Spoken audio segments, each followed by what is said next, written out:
ನಿನ್ನ ಮಗ್ಗಲಲ್ಲಿ 1000 ಜನರು, ನಿನ್ನ ಬಲಗಡೆ 10,000 ಜನರು ಸತ್ತು ಬಿದ್ದರು, ನನಗೇನು ಕೊಟ್ಟದು?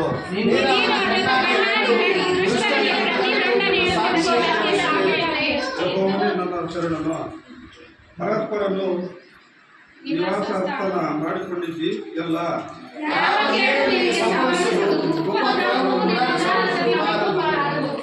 ನೀನು ಹೋಗುವಾಗೆಲ್ಲ ನಿನ್ನನ್ನು ಕಾಯುವುದಕ್ಕೆ ಆತನು ನನ್ನ ವಿಷಯವಾಗಿ ದೂತರಿಗೆ ಅಪ್ಪಳಿಸಿರುವುದಲ್ಲ.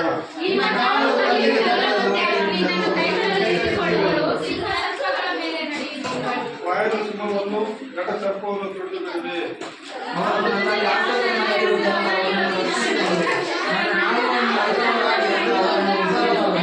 ಅವರು ನನಗೆ ಹೊರೆಯಿಡುವಾಗ ಬದುಕರನ್ನು ದಯಪಾಲಿಸುವನು. ಇಕ್ಕಟ್ಟಿನಲ್ಲಿ ಹತ್ತಿರವನ್ನು ಅವರನ್ನು ತಪ್ಪಿಸಿ ಗರಪಡಿಸುವನು.